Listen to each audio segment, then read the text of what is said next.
Hey, what it do, y'all? It's your boy E2 Blue coming back at you again, and it is Thursday. It's Halloween. Happy Halloween, guys.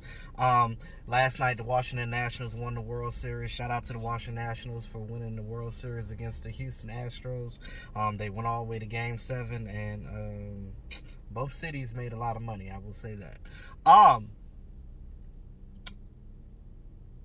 that's interesting because in this area, the DMV teams have won. The Caps got they got their Stanley Cup. The Mystics got their title. Now the Nationals got their title. And the Redskins. Well, the Redskins ain't winning, so let's just put it that way. It's Thursday. Cowboys came back to practice for this bye week. They were back to practice and meetings on Tuesdays. They had an off day yesterday because they don't play till Monday night. So they got this weekend to finish practicing and getting everything together and implementing their game plan to get ready for the New York Football Giants on Monday Night Football prime time, where everybody will be watching. This Giants team looks way different than it did the first time we played because, I mean, we had Saquon Barkley, but he got injured after that. Now he's back. You got a healthy Saquon Barkley now. You got a different quarterback. You got what they call Danny Dimes playing. He reminds me of Tony Romo before Tony Romo was Tony Romo. So when I look at him, I look at a guy that he just seems like he just goes out there and just he'll take the chances. He'll take chances. He'll throw the ball deep, but the good thing about that is for our defense is we have a good chance of getting interceptions on him because he's going to take those chances. He's going to take those throws. He's not like Teddy Bridgewater where he's just going to dump the ball off all the time. He's going to take chances and throw the ball downfield. So take advantage of those opportunities. That's what I'm going to say. On the injury front, we look like we're coming back to stature on our injuries. A lot of guys are healing up, getting better. They utilized the bye week like they should and got healthy and got better. I think Cam Fleming is the only one really that's dealing with lingering things as far as that goes. Leighton Vander Esch, his neck stinger went from a stinger to actual neck, his neck hurting, actually, whatever the case may be, a neck injury, whatever he has. We know that, he wears that neck roll because in college, he's had neck injuries before. So they're being cautious with him. You got Sean Lee. You got a good young linebacker with Joe Thomas. He when he's been out there, he's been playing well. So we got a good stable of linebackers on this team, thank God. So, that when I tell you guys how important depth is crucial for your team. Now, Michael Bennett is now on this team, and he is getting ready to make his debut with the Cowboys on Monday Night Football against the New York Football Giants. And we'll see what the snap count is for him. I don't know how they're going to play him, but I know that if you got a good starting lineup if you play him at that 3 technique, you got Lawrence on the end, you got him at 3 technique, you got Antoine Woods at the 1, and then you got Quinn on the other end. So, and then you just rotate your guys from there. I want to see Tristan Hill play a little bit more because, again, this is a guy that is your second-round pick, which is really your first because we didn't have our first because we got rid of it for Amari. You got to play your guys. And I'm going to get into that, too, because, as we talk about this Cowboys, some of the things that frustrate me or the things that I don't understand about how the staff functions and what they do, some of it doesn't make sense to me. So let me put some things in perspective. So you look at the Miami Dolphins. The Miami Dolphins literally traded and got a whole bunch of picks. They got like 5 first-round picks. Now, you're not going to hit on every pick you get, but you get all these players. What are you going to do with them? All of them are not going to make your roster. So why get rid of all these assets for wasted draft picks? And I'm not going to say the Cowboys wasted draft picks, but you look at this draft class this year, it ain't looking too good. Connor McGovern is on IR. Michael Jackson got poached off of our practice squad, and now he's with the Detroit Lions on their 53-man roster. Now, I'm going to be so mad if we play the Detroit Lions and he gets an interception on us. That's going to be crazy. Um, I don't know. Maybe they see something in him, or maybe they just need cornerbacks. I don't know. Who knows? But I thought he was a good player. He was a good player in Miami. He didn't play that well in preseason for us. I know he was getting burnt a little bit, but I mean, again, it's all about you learning a new system. So I just feel like they didn't really give him a chance. We still got Joe Jackson, but he has limited snaps. He doesn't play that much. He's inactive sometimes. Tristan Hill, the jury's still out on him. But again, you do have to realize that when you get defensive linemen, they don't start out like a beast. It takes them time. Look at DeMarcus Lawrence. He didn't become great for us till I think after his third year. So and then he got suspended for the 4 games and things of that nature. So I try to judge cautiously because I know that certain positions and certain players learn different. But, to get draft picks like that, and granted, he was a 4th, I think. He was a 4th or 5th pick.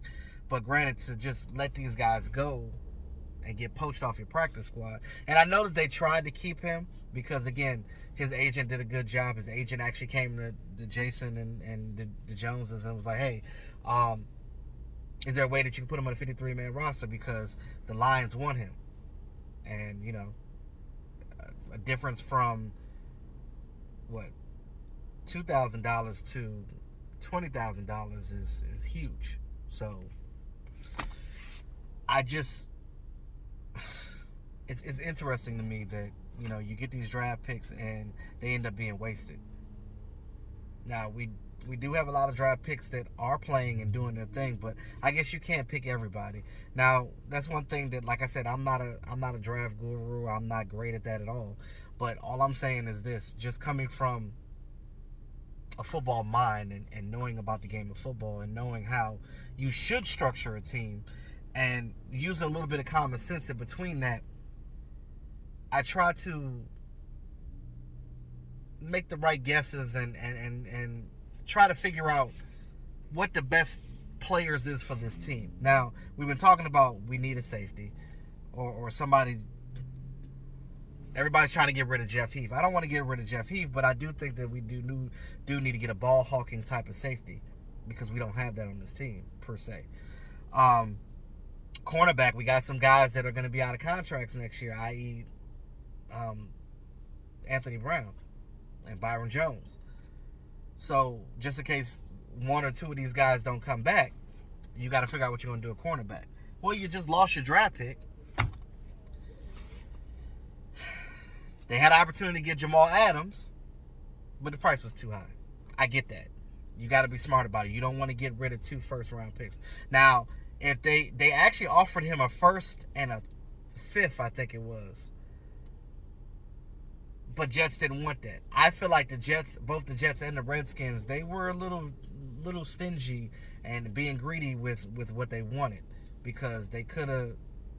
Now you got a disgruntled player on your team because he's like, hey, I wanted to be here. Why are you trying to trade me?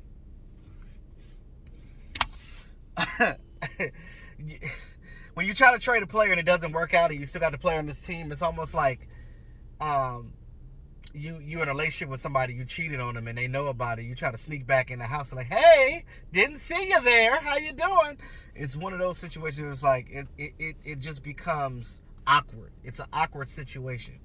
Now, he did say some nice things about the Cowboys because, they are America's team and he is from the Dallas area. So why not? But he's a good safety, but he ain't no Ed Reed.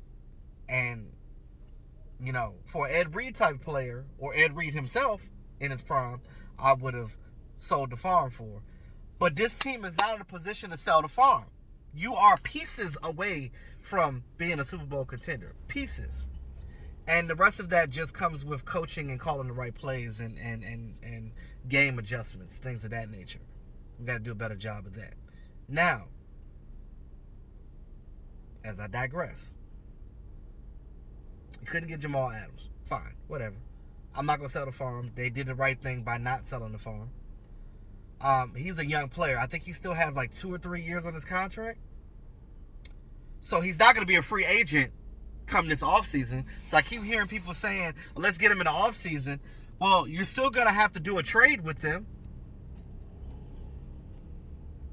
when trade time comes again, because he's not going to be a free agent. His contract, they still got him for at least 2 more years because he's on his rookie contract. So, again, you can either wait for free agency or what you want to do. But by that time, you might as well draft another safety. This is the reason why I said they should have got Warren Thornhill. They should have got Taylor Rapp. Should have, could have, would have, whatever. But outside of that, going forward, heading to this Giants game, Cowboys have to be focused on that. And I know they are. It's been quiet on the forefront. So, quiet means that it's normally good. Oh, 2 more things I want to talk about. So, real quick. Jason Garrett don't play. And a lot of you guys say that, we see Jason Garrett on one side, how he is to the media and the public. But he don't play no games. You miss meetings and you late for meetings, you're gonna pay the consequence. Both Tristan Hill and Antoine Woods were late to a meeting on Tuesday, and Jason Garrett sent them home, which is the right thing to do. You don't want to get your guys in there getting habits of being late and things of that nature. You don't want to create that culture in your locker room.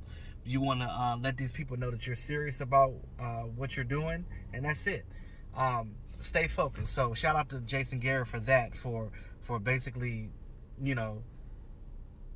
making these guys an example that you should not be late for practice or meetings or anything of that nature. So Antoine Woods came out and said that, when the media talked to him, he said, hey, that ain't never going to happen again. See, you learn from your mistakes and you keep it moving. So that's how I feel.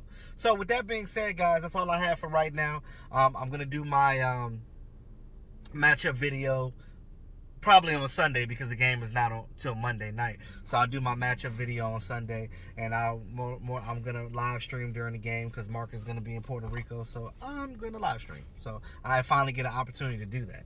So with that being said, y'all, it's your boy E2 Blue, always keeping it real. Talk to y'all soon.